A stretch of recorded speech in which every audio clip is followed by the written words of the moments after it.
الحمد لله نحمده ونستعينه ونستغفره ونؤمن به ونتوكل عليه ونعوذ بالله من شرور أنفسنا ومن سيئات أعمالنا من يهده الله فلا مضل له ومن يضلله فلا هادي له وأشهد أن لا إله إلا الله وحده لا شريك له وأشهد أن سيدنا ومولانا محمدا عبده ورسوله صلی اللہ علیہ وسلم.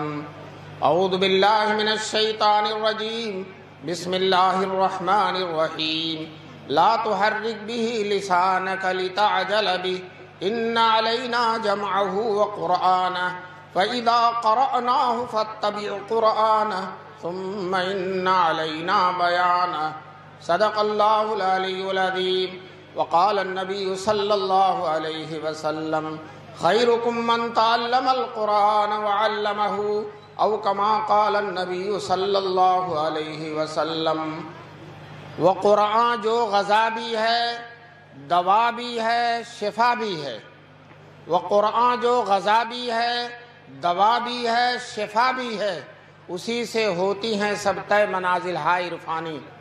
حضرت صدر جلسہ، معزز اور محترم علماء کرام، محترم بزرگوں اور دوستوں، نوجوانان ملت، نیک ماؤں اور بہنوں، اللہ کا لاکھ لاکھ کرم ہے، احسان ہے کہ اللہ تبارک تعالیٰ نے ہم سب کو اپنے اس جامعہ اسلامیہ اشرف العلوم کے عظیم الشان جلسہ دستار بندی میں شریک ہونے کا سنہرا موقع نصیب فرمایا. ماشاءاللہ بڑے بڑے علماء کرام تشریف لائے اور ان کی باتیں آپ حضرات نے سنی. مغرب بعد ہی سے آپ حضرات تشریف فرما ہیں اور جلسے کا جو اصل وقت ہے وہ بھی ختم ہو چکا ہے، 10 ہی بجے تک ہے. لیکن میں چند منٹ آپ حضرات اگر بیٹھے رہیں گے تو چند باتیں میں بھی کہہ لوں گا، اور جو ہے اللہ تبارک تعالیٰ ہم سب کو اس مل بیٹھنے کو قبول فرمائے. سب سے پہلے تو میں اپنی اس خوشی کا اظہار کرتا ہوں جو ان 20 بچوں کے سر پر دستار فضیلت، دستار حفظ قرآن بدھا ہوا آپ نے دیکھا ہے. یہ اللہ کا کتنا کرم ہے، کتنا احسان ہے. اس بستی والے اور ان بچوں کے والدین اور یہ حضرات اساتذہ کرام، یہ محتمم صاحب جتنی بھی خوشی منائیں، جتنی بھی مسرت کا اظہار کریں، یہ کم ہے. یہ اللہ کی اتنی بڑی دولت، اتنی بڑی نعمت، کونین کا اتنا بڑا خزانہ اس مدرسے کی برکت سے ماشاءاللہ ان معصوم بچوں کے سینوں میں محفوظ ہو گیا. اللہ کا کلام. دوستو، میں ایک دفعہ اڑیسہ میں ایک جلسے میں گیا تھا. جھوپڑی تھی مدرسے میں، چھپر کا مدرسہ تھا اور 4 بچے قرآن کے حافظ ہوئے تھے. ان کی دستار بندی تھی. محتمم صاحب اتنا خوش تھے کہ خوشی سے پھولے نہیں سما رہے تھے. ماشاءاللہ یہاں مولانا حماد صاحب کی خوشی کا کیا عالم ہے. دل ان کا خوشیوں سے اچھل رہا ہوگا کہ اللہ تبارک تعالیٰ نے ان کے ہاتھوں سے اتنا بڑا کام لے لیا. اور یہ حضرات اساتذہ کرام جن کی خون جگر سے ان بچوں کو سینچا گیا ہے. آسان نہیں ہے حافظ ہونا، آسان نہیں. فجر سے پہلے 1 گھنٹہ پہلے یہ بچے اٹھ جاتے ہیں، مدرس بھی اٹھ جاتا ہے اور دن بھر ان بچوں کے ساتھ لگے رہتے ہیں. یہ کالجوں میں یہ ہو نہیں سکتا اور دنیاوی اسکولوں میں ممکن نہیں ہے. جو صرف تنخواہ کے لیے کرے گا وہ ہرگز نہیں کر سکتا، جو اللہ کے لیے کرے گا وہی یہ کر سکتا ہے. یہ اللہ کا فضل و کرم ہے، احسان ہے کہ اللہ نے ان علماء کو قربانیوں کی توفیق نصیب فرمائی ہے. ان کے اندر توانائی. یہی لوگ اپنے گھر کا کام کریں تو نہیں کر پائیں گے، اور مدرسے کا کہہ دیجئے تو صبح سے شام تک کرتے رہیں گے. یا اللہ تعالیٰ غیب سے طاقت دیتا ہے، غیب سے روحانیت دیتا ہے، غیب سے قوت دیتا ہے. چنانچہ 4 بچے اس مدرسے میں حافظ تھے. محتمم صاحب جب رپورٹ سنانے کے لیے کھڑے ہوئے تو ان بچوں کی طرف اشارہ کر کے کہا، اور چھپروں کی طرف، کہ ان چھپروں کو دیکھو، انہوں نے 4 بادشاہ پیدا کیے. ان چھپروں کو دیکھو، انہوں نے 4 بادشاہ پیدا کیے. میں دوستو آپ سے کہتا ہوں، بادشاہ اس حافظ قرآن کا مقابلہ نہیں کر سکتا. کوئی بادشاہ اس حافظ قرآن کا مقابلہ نہیں. یہ دولت ہے کہ کونین میں اس سے بڑھ کر کوئی دولت ہو ہی نہیں سکتی. اللہ کا وہ کلام جو اللہ نے اپنے نبی کے سینے میں اتارا تھا، براہ راست نبی سے منتقل ہوتے ہوتے وہی قرآن ان بچوں کے سینوں میں پہنچ گیا. کتنی بڑی نسبت قائم ہو گئی ہے رسول پاک صلی اللہ علیہ وسلم سے ان بچوں کی. دوستو بہت بڑی سعادت کی بات ہے، میں اس مدرسے کو دل کی گہرائیوں سے اس مدرسے کے سارے کارکنان کو اور آپ سب لوگوں کو مبارکبادی دیتا ہوں۔ ماشاءاللہ بستی کا نام بھی حمید ہے اور حماد محتمم صاحب بھی ہیں، اور ماشاءاللہ کارنامہ بھی محمود ہے، کارنامہ بھی محمود ہے۔ ہمارے دارالعلوم دیوبند کے پہلے طالب علم جن کا نام محمود تھا، پہلے استاد ان کا بھی نام محمود تھا، اور 150 سال سے مسلسل اس مدرسے کے کارنامے بھی الحمدللہ محمود ہیں، چپے چپے پہ چھائے ہوئے ہیں۔ دارالعلوم دیوبند کے بانی مولانا قاسم نانوتوی، اللہ اکبر، کیا نام آیا زبان پر، بہت ہی عظیم ہستی ہیں۔ اس ملک پر مولانا قاسم نانوتوی کا جو احسان ہے، ہم اس احسان کا شکریہ نہیں ادا کر سکتے، اللہ ہی اس کا بدلہ دے گا۔ دوستو بچپن میں مولانا قاسم نانوتوی نے خواب میں دیکھا تھا کہ میں خانہ کعبہ کی چھت پر ہوں اور میرے جسم سے دودھ کی نہریں ہر طرف نکل کر جا رہی ہیں، ہر طرف جا رہی ہیں۔ دوستو کسی عارف کامل نے اس خواب کی تعبیر بتلائی تھی کہ یہ بچہ بڑا ہو کر حضور پاک صلی اللہ علیہ وسلم کے دین کی ایسی خدمت کرے گا، ایسی خدمت کرے گا جس کا فیض دنیا کے گوشے گوشے میں پہنچے گا۔ دوستو یہ ایک مدرسہ ہے جو تاریخ میں اس مدرسے کی مثال نہیں بن سکتی۔ جس طرح سے حضور کا مدرسہ صفہ نبوی اسی کی ایک کرن آ کر دیوبند میں چمک گئی اور دارالعلوم دیوبند بن گیا، اور پورے عالم میں اس کا فائدہ ہے۔ حرم کے امام تشریف لائے تھے دارالعلوم دیوبند میں، اور انہوں نے اپنی تقریر میں کہا میں دنیا کے ہر ملک میں گیا، امام حرم ہونے کے واسطے سے مجھے ہر ملک میں لوگ بلاتے ہیں، اور میں جہاں گیا دارالعلوم دیوبند کا فیض سورج اور چاند کی طرح چمکتا ہوا نظر ہے۔ پوری دنیا کے چپے چپے میں کوئی جگہ ایسی نہیں ہے۔ ابھی ہم دارالعلوم کے بہت بڑے محدث ہیں حضرت مولانا نعمت اللہ صاحب، اللہ ان کی عمر میں برکت نصیب فرمائے، ان کے ساتھ ہم فیجی گئے تھے۔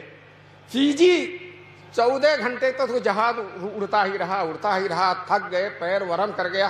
جب وہاں پہنچے ایسا جزیرہ کہ دنیا کا آخری کنارہ، اس کے بعد کچھ نہیں ہے، سب سے پہلے سورج وہی نکلتا، فجر کی سب سے پہلے نماز وہی ہوتی ہے۔ وہاں جب گئے تو دیکھا ماشاءاللہ یہ جیسے طلبہ پڑھ رہے ہیں اور اساتذہ پڑھا رہے ہیں۔ ہم نے ان استاذوں سے پوچھا کہاں کے فارغ ہیں؟ کہنے لگے دارالعلوم دیوبند کے، دارالعلوم دیوبند کے۔ کہتے ہیں اڑائے کچھ ورق نرگس نے، اڑائے کچھ ورق نرگس نے، کچھ لالے نے کچھ گل نے، اڑائے کچھ ورق نرگس نے، کچھ لالے نے کچھ گل نے، چمن میں ہر طرف بکھری ہوئی ہے داستاں میری۔ دوستو ہر طرف الحمدللہ یہ مدرسہ بھی آپ کے دارالعلوم دیوبند کا فیض ہے، اور چپے چپے پر اتنے مدرسے ہیں کہ آپ گن نہیں کر سکتے۔ دوستو انگریزوں نے، آج کل کیا حالات ہیں؟ کچھ بھی نہیں ہے، بھی کل صحیح ہو جائیں گے انشاءاللہ، کوئی حالات ہی نہیں ہے۔ اس وقت تو کتنے خطرناک حالات تھے، مولویوں کا چلنا دشوار تھا، اور کوئی کرتا پاجامہ اگر پہن لیتا تو اس کو مولوی کہہ دیا جاتا، اس کو پھانسی پر چڑھا دیا جاتا تھا۔ دوستو یہ صورت ہے۔ دلی میں 1000 مدرسے تھے، سارے مدرسوں کو ختم کر دیا گیا، اور عجیب صورتحال تھی۔ بڑی بڑی مسجدیں دلی میں جو ہے، ایک شاہجہانی مسجد تھی، شاہجہانی مسجد تو ہے، ایک اکبری مسجد تھی، بالکل جامع مسجد کے سامنے بہت بڑی مسجد تھی، اور اس میں شاہ اسحاق نے درس دیا تھا، شاہ عبد القادر نے درس دیا تھا، بڑے بڑے علماء، اور اسی مسجد سے مولانا اسماعیل شہید پیدا ہوئے تھے، مولانا سید احمد شہید پیدا، بڑے بڑے علماء پیدا ہوئے تھے۔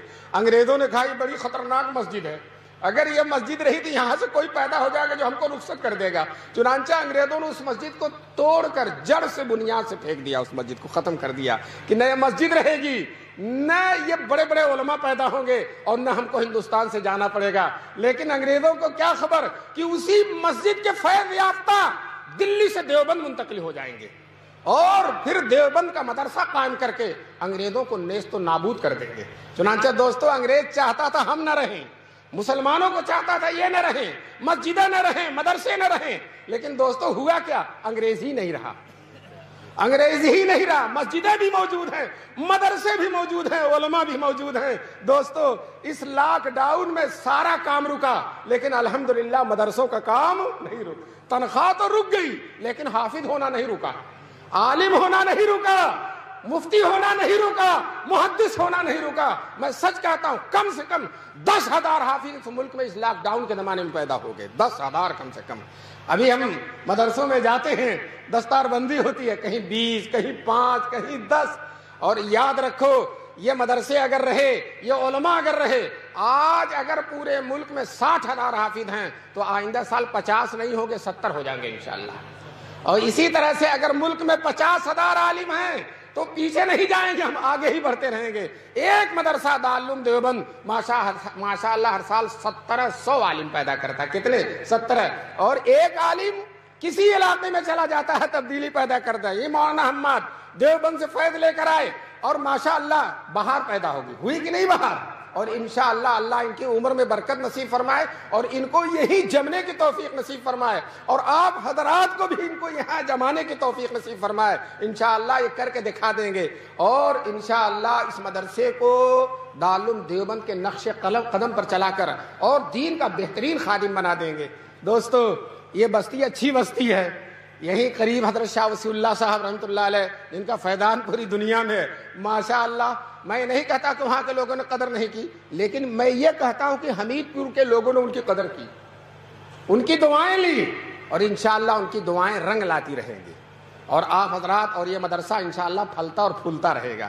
میں عرض یہ کر رہا تھا کہ الحمدللہ اسی دارالعلوم دیوبند کی برکت سے چپے چپے پہ مدرسے ہیں۔ پہلے مدرسے ہوتے تھے، ان کو نواب چلاتے تھے، بڑے بڑے بادشاہ چلاتے تھے، جاگیردار چلاتے تھے، رئیس لوگ چلاتے تھے، کمرے وہ بنوا دیتے تھے، اساتذہ کی تنخواہیں وہ دیتے تھے، بچوں کیا کھانا پینا ان کے سارا خرچ وہ برداشت کرتے تھے، ایک آدمی چلاتا تھا۔ لیکن جانتے ہو اس کا نقصان کیا تھا؟ جس دن وہ نواب صاحب ناراض ہو گئے، پورا مدرسہ بند، 5 منٹ میں بند۔ 5 میں وہ کہنے لگے ہم تنخواہ نہیں دیں گے، ہم کمرے میں تالا لگواتے ہیں، ہم بچوں کو نہیں کھلائیں گے۔ 5 منٹ میں مدرسہ بند۔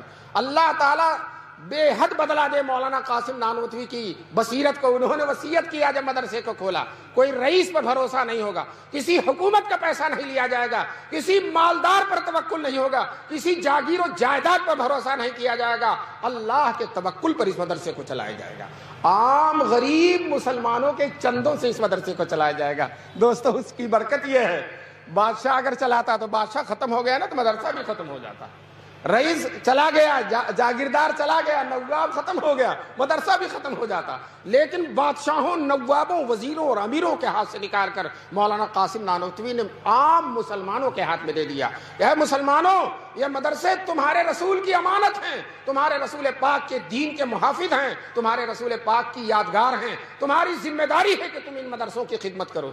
چنانچہ جانتے ہیں آج مسلمان اگر وہ ٹھیلا چلاتا ہے، وہ رکشہ چلاتا ہے، وہ مزدوری کرتا ہے تو اپنے اس مزدوری کی آمدنی سے، رکشے کی آمدنی سے الحمدللہ مدرسوں کی خدمت کرتا ہے کہ نہیں؟ کچھ بچا کر خدمت کرتا ہے۔ یہ ایسا جذبہ ہے اور ایسی اللہ کی عنایت ہے کہ دنیا میں یہ کہیں موجود نہیں، دنیا میں کہیں موجود، مصر، شام میں، عراق میں، آپ کہیں بھی چلے جائیے، یہ اس طرح کے جو مدرسے ہیں وہ کہیں موجود نہیں ہیں، اور اس کی وجہ یہ ہے کہ دین بھی اس شان کے ساتھ موجود نہیں۔ مصر میں چلے جائیے، سرکار مدرسے چلاتی ہے، جامع ازہر سرکار چلاتی ہے، پورا خرچہ وہ دیتی ہے، اور مفتی اعظم ہے اور داڑھی نہیں ہے، شیخ الحدیث ہے اور داڑھی نہیں ہے۔ آپ دوستو ہندوستان میں کوئی مفتی اعظم بے داڑھی کا نہیں دیکھیں گے، کوئی شیخ الحدیث بے داڑھی کا نہیں دیکھیں گے۔ یہی ان مدرسوں کی برکت ہے، ان مدرسوں کی برکت ہے۔ دارالعلوم دیوبند میں امام الدین رام نگری جماعت اسلامی کے بہت بڑے رکن تھے، مودودی صاحب کے بہت بڑے رفیق تھے، جماعت اسلامی کے مرکزی ممبر تھے۔ انہوں نے اپنے زمانے میں شیخ الاسلام حضرت مدنی کے خلاف کتاب بھی لکھی تھی۔ انہی کے بیٹے ابھی زندہ ہیں بنارس میں، تاج الدین اشار صاحب، وہ دارالعلوم دیوبند گئے تو حضرت نانوتوی کے مزار پر گئے تو کہتے ہیں گمسم کھڑا ہوں روضہ قاسم کے سامنے، گمسم کھڑا ہوں، ملت کا وہ محافظ و امت کا پاسباں، گمسم کھڑا ہوں روضہ قاسم کے سامنے۔ اور پھر اپنے ابا ہی کی تردید کرتے ہیں، اسلام کا جدید ایڈیشن نہیں یہاں، اسلام کا جدید ایڈیشن نہیں ہے، یہاں وہی اسلام ہے جو 1400 سال پہلے مکہ اور مدینے کی گلیوں میں سرور کونین نے صدیق اکبر، عمر فاروق، عثمان غنی، علی مرتضیٰ کو بتایا تھا۔ وہی دین، وہی ایمان، وہی قرآن، وہی شریعت، وہی سنت آج ان مدرسوں کے حجروں میں پڑھائی جا رہی ہے، کوئی تبدیلی نہیں ہے۔ پھر انہوں نے ایک شعر اور کہا تھا، روح ابو حنیفہ یہیں آس پاس ہے۔ دارالعلوم دیوبند کے بارے میں کہا تھا، روح ابو حنیفہ یہی آس پاس ہے۔ اشعر صاحب زندہ تو ان سے معافی میں مانگتا ہوں، میں نے ان کے شعر میں تبدیلی کر دی ہے. روح ابو حنیفہ ہی نہیں، روح سرور کونین یہیں آس پاس ہے. روح سرور کونین یہیں آس پاس ہے. حضور کی روح متوجہ ہے. حضور کے دین کا 1400 سال میں اس سے بڑھ کر خادم کوئی ادارہ نہیں گزرا، اور 150 سال سے رات اور دن حضور کے دین کی خدمت کر رہا ہے. اللہ تبارک تعالیٰ اس مدرسے کو انشاءاللہ قیامت تک باقی رکھیں گے، قیامت تک باقی رہیں گے. سارے مدرسے بند ہو گئے، لیکن ماشاءاللہ اس سال ہم لوگوں نے جتنی محنت سے پڑھایا اتنا کبھی نہیں پڑھایا. بہت شان کے ساتھ، آن و بان کے ساتھ مدرسہ چل رہا. حدیث کا درس ہو رہا، فقہ کا درس ہو رہا، تفسیر کا درس ہو رہا، اور بڑے بڑے سرکاری افسران آتے ہیں اور دیکھتے ہیں اور چلے جاتے ہیں، آتے ہیں اور دیکھتے ہیں اور چلے جاتے ہیں. کوئی کسی کی ہمت نہیں ہوتی. بڑے بڑے لوگ گئے کانپ کے چلے آئے، بڑے بڑے لوگ گئے کام کے چلے آئے. آج بھی ماشاءاللہ دارالعلوم دیوبند کا روب ہے. تو میں یہ عرض کر رہا تھا کہ بانی دارالعلوم دیوبند نے یہ وصیت کیا تھا کہ اس مدرسے کو غریب مسلمانوں کے چندے سے چلائے. کیوں؟ مسلمان غریب کبھی نہیں ختم ہوگا، کبھی نہیں ختم ہوگا. جب یہ نہیں ختم ہوگا تو جس مدرسے کو چلائے گا وہ بھی ختم نہیں ہوگا. مجھے ایک واقعہ سنا کر اپنی بات کو ختم کرنے کے قریب لے جانا ہے. پورا ہی نہیں ختم کر دینا ہے، ختم کرنے کے قریب لے جانا ہے. دارالعلوم دیوبند میں شیخ الحدیث تھے حضرت مولانا حسین احمد مدنی رحمۃ اللہ علیہ. انگریز ان سے ڈرتا تھا بہت زیادہ. پورے ملک میں جا کر انگریزوں کو للکار، ڈرتے نہیں تھے، شیر کی طرح دہاڑتے تھے. تو انگریزوں نے سوچا ان کو دارالعلوم دیوبند سے نکلوا دیا جائے. اگر یہ دارالعلوم دیوبند سے نکل جائیں گے تو ایک تو دارالعلوم دیوبند کا اسٹیج بہت بڑا، اور دوسرے ان کی شخصیت بہت بڑی، دونوں مل کر بڑی طاقت ہو جاتی ہے اور ہمیں نقصان بہت ہوتا ہے. کم سے کم ان کو دارالعلوم سے نکلوا دیا جائے تاکہ ان کی آواز میں وہ زور نہ رہے. کم سے کم دارالعلوم کے شیخ الحدیث تو نہیں رہیں گے. لیکن چونکہ دارالعلوم دیوبند انگریزوں سے ایک پیسہ نہیں لیتا تھا تو انگریز اس پر کوئی آرڈر بھی نہیں دے سکتا تھا. حیدرآباد کے نواب جو انگریزوں کے طرفدار تھے، انگریزوں سے ملے ہوئے تھے، انگریزوں نے حیدرآباد کے نواب کو آمادہ کیا کہ آپ دارالعلوم دیوبند میں چندہ دیتے ہیں، آپ کا اثر و رسوخ ہے، آپ اپنے اثر و رسوخ کو استعمال کر کے مولانا مدنی جو ہمارے سب سے بڑے مخالف ہیں دارالعلوم دیوبند سے ان کو نکلوا دیجیے. یہ حیدرآباد کے نواب سے انگریزوں نے کہا. نواب نے نہ آؤ دیکھا نہ تو اتنا لمبا خط لکھا، اور دارالعلوم دیوبند کے محتمم حکیم الاسلام قاری طیب صاحب رحمۃ اللہ علیہ تھے. خط یہ لکھا، محتمم صاحب کو معلوم ہو کہ مولانا مدنی کو مدرسے سے نکال دیا جائے. اگر ان کو نہیں نکالا جائے گا تو ہم اتنی بڑی رقم جو چندے میں دیتے بند کر دیں گے. حضرت قاری طیب صاحب کو ان بوڑھوں نے دیکھا ہوگا، حکیم الاسلام تھے، بڑی ہی لطافت کی باتیں ان کی زبان سے نکلتی تھیں. چنانچہ حضرت نے جواب دیا، انگریزوں کو معلوم ہو، نواب حیدرآباد کو معلوم ہو کہ مولانا مدنی کا مدرسے میں رہنا انگریزوں کے لیے بہت مفید ہے. کیوں؟ ہم ان کو ہفتے میں 6 دن چھٹی نہیں دیتے، بخاری اور ترمذی پڑھواتے ہیں، جمعے کے 1 دن چھٹی کے ملتے ہیں، ملک میں کہیں جا کر انگریزوں کو للکارتے ہیں. تو اگر ہم نے ان کو مدرسے سے نکال دیا تو ان کا پورا ہفتہ خالی ہو جائے گا، اور جب پورا ہفتہ خالی ہوگا تو 1 دن کے بجائے 7 دن ہفتے میں مخالفت کریں گے، اور جب 7 دن مخالفت کریں گے تو انگریز کو اگر 7 سال میں جانا تو 1 ہی سال میں جانا پڑ جائے گا. اس لیے انگریزوں کی بھی بھلائی اسی میں ہے کہ شیر کو پجڑے میں بند رکھا جائے اور مولانا کو مدرسے میں. یہ قاری طیب صاحب نے جواب لکھا. کچھ دنوں کے بعد شیخ الاسلام حضرت مدنی کو معلوم ہوا تو دفتر اہتمام میں تشریف لائے. حضرت قاری طیب صاحب سے کہا، قاری صاحب میرے بارے میں کیا خط آیا اور آپ نے کیا جواب دیا؟ تو قاری صاحب نے کہا، خط حیدرآباد کا خط اور اپنا جواب شیخ مدنی کے سامنے رکھ دیا. حضرت مدنی نے سنجیدگی سے، وقار و تمکنت سے مطالعہ کر کے کہا، محتمم صاحب دوسرا خط لکھیے اور یہ لکھیے کہ نواب صاحب آپ نے دھمکی دی ہے کہ آئندہ چندہ بند کر دیں گے. ہم آپ سے کہتے ہیں کہ اب تک سال سے جتنا چندہ دیا آپ نے، سارے چندے کی فہرست بھیج دیجئے، آپ کی ساری رقم واپس کر دی جائے گی. آئندہ دینا تو دور کی بات ہے، آپ کی ساری رقم واپس کر دی جائے گی. آپ سمجھتے ہیں مدرسہ آپ کے چندے سے چلتا؟ مدرسہ اللہ کی امانت ہے اور اللہ اس کو چلانے والے. علماء نے لکھا ہے کہ حضرت قاری صاحب کا جواب حکیمانہ تھا اور شیخ الاسلام کا جواب مجاہدانہ تھا. میں نے واقعہ ایک جگہ سنایا، وہاں مولانا افضال صاحب جوہر قاسمی جو اسی اطراف کے رہنے والے تھے، جی وہ مجھ سے محبت فرماتے تھے، وہ کھڑے ہو گئے میری تقریر کے بعد اور کہا مولانا نے، وہ موجود تھے، کہا مولانا نے جو واقعہ سنایا وہ ہمارے ہی زمانے میں پیش آیا تھا، جب وہاں ہم پڑھتے تھے اسی زمانے میں پیش آیا تھا۔ دوستو دیکھیے اللہ تعالیٰ نے انہی کے ایک مخصوص شاگرد سے تائید کرا دی۔ بہرحال میں بات کو ختم کی طرف لے جاتے ہوئے پھر ان بچوں کے بارے میں کچھ اور کہنا چاہتا ہوں۔ یہ بچے جو حافظ ہوئے ہیں، حدیث میں رسول پاک صلی اللہ علیہ وسلم فرماتے ہیں جس کا بیٹا ناظرہ پڑھ لیتا، سنیے گا غور سے، جس کا بیٹا ناظرہ پڑھ لیتا ہے، قرآن دیکھ کر فر فر فر پڑھ لیتا ہے، اللہ تعالیٰ باپ کے اگلے پچھلے گناہ معاف کر دیتے ہیں، حدیث میں ہے۔ اور جس کا بیٹا حافظ ہو جاتا ہے، جس کا بیٹا حافظ ہو جاتا، میدان محشر میں اللہ تعالیٰ بیٹے کو بلائیں گے اور باپ کو بلائیں گے، دونوں اللہ کے سامنے تشریف فرما ہوں گے، کھڑے ہوں گے۔ اللہ اس بیٹے سے کہے گا جو حافظ ہے کہ بیٹے پڑھو، واعوذ باللہ ابھی آپ کے سامنے پڑھا نا، آپ نے سنا نا، تو ابھی سے پڑھنے کی مشق کر رہے ہیں، انشاءاللہ میدان محشر میں بھی پڑھیں گے، جم کے پڑھیں گے۔ چنانچہ جو اللہ فرمائیں گے پڑھو، بیٹا ایک آیت پڑھے گا اور باپ کا ایک درجہ بڑھے گا، دوسری آیت پڑھے گا دوسرا، تیسری آیت پڑھے گا۔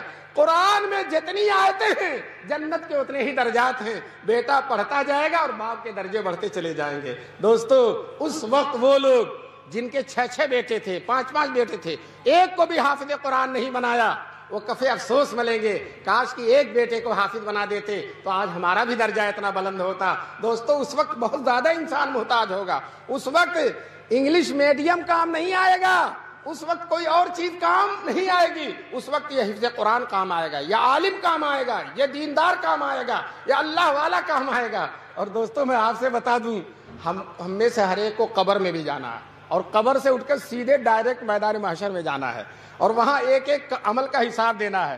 قبر میں جانا ایسی حقیقت ہے، موت ایسی حقیقت ہے کہ دنیا کا بڑے سے بڑا بدباطن انسان، بڑے سے بڑا برا انسان بھی موت کا انکار نہیں کر سکتا، اور اگر موت کا انکار کرتا تو کہہ دو گلا لاؤ، اپنا گلا لاؤ، ہم بتا دیتے ہیں کہ موت کیسے ہوتی ہے۔ تو موت سے کوئی انکار نہیں کر سکتا۔ چنانچہ اس حقیقت کو ایک فقیر نے سمجھا دیا۔ ایک فقیر تھا، وہ پگڑی باندھے ہوئے تھا، کوئی چور اس کی پگڑی لے کے بھاگ گیا، بھاگا ادھر، اور فقیر جا کر قبرستان کے گیٹ پر بیٹھ گیا، بھاگا بازار کی طرف، اور وہ قبرستان کا گیٹ بالکل کنارے تھا، وہاں جا کے بیٹھ گیا، بڑے خوشو خضو سے بیٹھا۔ کسی نے کہا تجھ سے بیوقوف کون ہے، تیری پگڑی ادھر گئی اور تو یہاں بیٹھا ہے؟ تو بڑی سادگی سے کہتا کہیں جائے یہیں آئے گا، کہیں جائے یہیں آئے گا۔ تو دوستو میں بھی آپ سے کہتا ہوں، آپ وائٹ ہاؤس میں رہیے، تاج محل میں رہیے، لال قلعہ میں رہیے، شاندار بلڈنگوں میں رہیے، ایئر کنڈیشن آفسوں میں رہیے، ہوائی جہازوں سے گھومیے، لیکن ایک دن تو قبر میں جانا ہی پڑے گا کہ نہیں؟ اور سکندر جب گیا دنیا سے دونوں ہاتھ خالی تھے، سکندر جب گیا دنیا سے دونوں ہاتھ خالی تھے، چلے جاؤ گے خالی ہاتھ جبکہ حکم داور ہو، فقط ایک قبر کا گوشہ، نہ تکیہ ہو نہ بستر ہو۔ لیکن دوستو اگر تم نے بیٹے کو حافظ بنایا ہے، بیٹے کو عالم بنایا ہے، تو یہ عالم اور حافظ بیٹا تمہاری قبر کو روزانہ منور کرتا رہے گا، روزانہ نور بھیجتا رہے گا۔ چنانچہ ابھی جو میں نے حدیث سنائی، بیٹا پڑھتا جائے گا اور باپ کے درجات بڑھتے چلے جائیں گے۔ ہمارے دارالعلوم دیوبند کے سابق شیخ الحدیث حضرت مفتی سعید صاحب رحمۃ اللہ علیہ، اللہ ان کی قبر کو نور سے بھر دے، وہ اس حدیث کو سناتے تھے تو ایک پرلطف بات کہتے تھے ڈنڈا کھایا بیٹے نے اور درجہ بڑھ رہا باپ کا، ڈنڈا کھایا بیٹے نے اور درجہ بڑھ رہا باپ۔ میں ڈنڈا کھایا اس لیے کہہ رہا ہوں، یہ جو چھوٹے چھوٹے بچے حافظ ہوئے ہیں، پوچھئے مار کھایا کہ نہیں کھایا؟ مار، حالانکہ آج کل بڑی پابندی ہے مارنے پر، لیکن حافظ صاحب کا ہاتھ تو چل ہی جاتا ہے، اور صبح صبح فجر سے پہلے جب سبق سنانے جاتے ہیں یاد نہیں رہتا تو تھپڑ ہی کا ناشتہ ملتا ہے۔ تو اسی کی طرف مفتی صاحب نے اشارہ کیا، ڈنڈا کھایا بیٹے نے اور درجہ بڑھ رہا باپ کا۔ کیوں؟ باپ نے قربانی دی ہے، باپ نے اس کو انگلش میڈیم میں نہیں بھیجا، باپ نے اس کو سعودی عرب نہیں بھیجا، باپ نے اس کو کارخانوں میں ملازم نہیں کیا، باپ نے اس کو سڑکوں اور گلیوں پر آوارہ گھومتے ہوئے نہیں چھوڑا، بلکہ بڑے جذبے کے ساتھ، بڑی محبت کے ساتھ باپ نے لا کر مدرسہ اشرف العلوم میں اس کا داخلہ کرا دیا۔ تو باپ کی قربانی ہے، آج قربانی پانے کا صلہ ہے۔ اللہ تبارک تعالی ہم سب کو اس حقیقت کو سمجھنے کی توفیق نصیب فرمائے، اور یہ ہم سب طے کر لیں، مسلمانوں گھاٹے میں نہیں رہو گے، کسی طرح سے نقصان، نفع ہی نفع، دنیا کا بھی نفع ہوگا، قبر کا بھی نفع ہوگا، اور آخرت کا بھی نفع ہوگا۔ اگر تم نے اپنے بیٹوں کو حافظ بنایا، بیٹوں کو حافظ بنایا، عالم بنایا، قاری بنایا، بہت زیادہ ہی نفع کا سودا ہے، اس سے بڑھ کر کوئی نفع نہیں ہے۔ جلال الدین سیوطی رحمۃ اللہ علیہ بہت بڑے مفسر گزرے ہیں، اپنی تفسیر در منصور میں واقعہ لکھتے ہیں کہ ایک لڑکا حافظ قرآن تھا، ماں کی قبر پر روزانہ جا کر قرآن کی تلاوت کرتا تھا۔ ایک دن اماں خواب میں آئیں اور خواب میں آ کے کہنے لگی، بیٹے جب تو میری قبر پر آیا کر تو آتے ہی قرآن نہ پڑھا کر، تھوڑی دیر رک جایا کر۔ حافظ عالم بڑے تیز ہوتے ہیں، قرآن سینے میں آ گیا ہے نا، ان سے زیادہ کوئی تیزی ہو نہیں سکتی، دماغ روشن، روح منور ہو جاتی ہے۔ چنانچہ اس بیٹے نے اماں سے سوال کیا، اماں ایسا کیوں؟ میں آپ کی قبر پر آؤں تو آتے ہی قرآن نہ پڑھوں، ایسا کیوں؟ تو ماں نے کہا، بیٹے جب تو میری قبر پر آتا ہے اور آتے ہی قرآن پڑھتا ہے تو تیرے منہ سے لے کر میری قبر تک اتنا نور ہوتا ہے، اتنا نور ہوتا ہے کہ اس نور کی فراوانی میں تیرا چہرہ نہیں دیکھ پاتا۔ دوستو یہ نور کون دے گا؟ یہ حافظ قرآن ہی تو دے گا۔ آپ کچھ اور بنا کر دیکھ لو، بہت بڑا سائنسداں بنا دو، انجینئر بنا دو، ڈاکٹر بنا دو، اپنی بیوی کو لے کر علی گڑھ میں رہے گا، تمہیں دیکھنے بھی نہیں آئے گا، دنیا ہی میں تم کو چھوڑ دے گا، تمہاری قبر پر تو کبھی نہیں جا سکتا، قبر پر کبھی نہیں جا سکتا۔ میرے ایک دوست تھے، وہ کہنے لگے کہ میری نماز جنازہ تم پڑھانا، اور مر جاؤں تو جب نہ رہو اور جنازہ نہ پڑھا سکو تو کم سے کم ایک دفعہ قبر پر آنا۔ وہ ان کی شہر میں بہت بڑی دکان تھی، کرانہ مرچنٹ کی، شاید سب سے زیادہ بھیڑ رہتی تھی، وہ بہت شاندار دکان چھوڑ کر مر گئے، ان کے بیٹے بیٹھے ہوئے تھے۔ ایک مہینے کے بعد گیا، ٹھیک ہے، ایک مہینے کے بعد میں نے کہا کہ آپ کے ابا کی قبر کہاں، چلیے بتائیے۔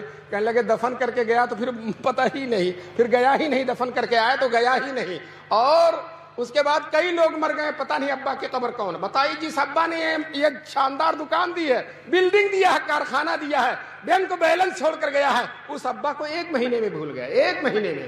لیکن دوستو اگر تم حافظ بناؤ گے، عالم بناؤ گے تو یہ بڑا باوفا طبقہ ہے، یہ بہت ہی محبت کرنے والا طبقہ ہے، بہت زیادہ احسان کا حق ادا کرنے والا طبقہ ہے۔ میں نے علماء کو دیکھا ہر نماز کے بعد دعا کرتے ہیں، اللہ میرے ابا اور اماں کی قبر کو نور سے بھر دے۔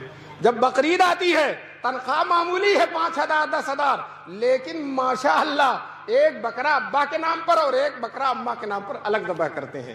اور جب حج کرنے جاتے ہیں، عرفات میں، منی میں، مزدلفہ میں غلاف کعبہ پکڑ پکڑ کر دعا کرتے ہیں، اے اللہ میرے ابا اور اماں کی مغفرت فرما، ان کے درجات بلند فرما، ان کی قبر کو نور سے، کبھی نہیں بھولے گا، کبھی نہیں بھولے گا۔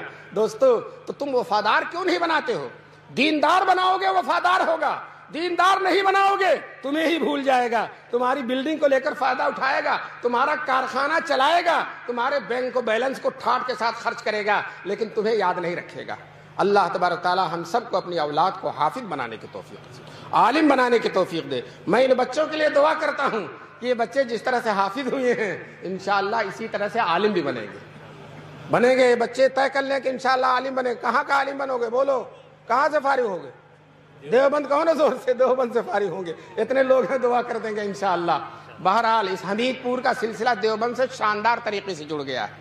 وہ جس کے جبھی ترانے میں آپ نے سنا تھا نا کہ اس وادی کا ہر گوشہ سیراب ہے جوئے یثرب سے، تو میں کہتا ہوں کہ دارالعلوم جو جوئے یثرب سے سیراب ہے، اس جوئے یثرب سے سیراب مدرسے سے ماشاءاللہ یہ مدرسہ بھی سیراب ہے، یہ مدرسہ بھی سیراب ہے، اور سارے کے سارے مدرسے سیراب ہیں۔ اور یاد رکھو ایک بات آخر میں کہہ کر بات کو ختم کروں گا، ایک آدمی بھی تو نہیں اٹھا، ایک دو اٹھ جاتے تو میں بھی اٹھ جاتا۔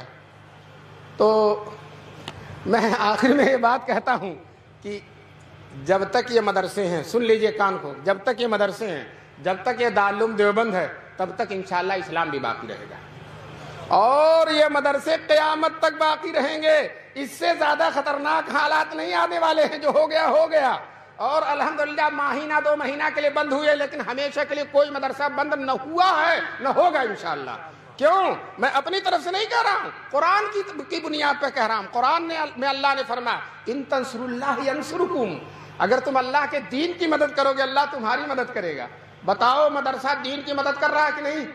حافظ عالم بنا رہی، اس سے بڑھ کر دین کی کیا مدد ہوگی کہ دیندار پیدا کر رہا ہے، قرآن ان کے سینوں میں منتقل کر رہا ہے، حدیثوں میں دماغ میں حدیثیں منتقل کر رہا ہے۔ تو دوستو اللہ نے فرمایا کہ اگر تم اللہ کے دین کی مدد کرو گے اللہ تمہاری مدد کرے گا، اللہ تمہاری وَيُثَبِّتْ أَقْدَامَكُمْ، اور اللہ تمہارے پیروں کو جما دے گا۔ تو دوستو ان بنیادوں، مدرسوں کی بنیادوں کو جمانے والا اللہ ہے، اور انشاءاللہ جس کو اللہ جمع دے اس کو کوئی اکھاڑنے والا نہیں ہے۔ اور دوستو حضور نے عرفات کے میدان میں، یہ مفتی صاحب ہیں، مجھے مینا میں ان سے ملاقات تشریف فرما ہے، تو جو ہے عرفات کے میدان میں حضور نے جو آخری حج فرمایا تھا اس حج میں دعا کی تھی، اے اللہ کوئی ظالم و جابر میری امت کو ختم نہ کر سکے، یہ دعا کی تھی، کوئی ظالم و قیامت تک باقی رہے۔ دوستو عرفات میں تو ہماری اور آپ کی دعا قبول ہوتی تو حضور کی کیوں نہیں ہوگی؟ چنانچہ اللہ نے کہہ دیا میرے محبوب آپ کی دعا قبول ہے۔ تو دوستو جب حضور کی دعا قبول ہے تو اس ملک میں اور پوری دنیا میں کوئی رہے یا نہ رہے ہم تو رہیں گے انشاءاللہ، کوئی رہے یا نہ رہے ہم تو رہیں گے۔ اس جو ہے نور خدا ہے کفر کی حرکت پہ خندزن، نور خدا ہے کفر کی حرکت پہ خندزن، پھونکوں سے یہ چراغ بجھایا نہ جائے گا۔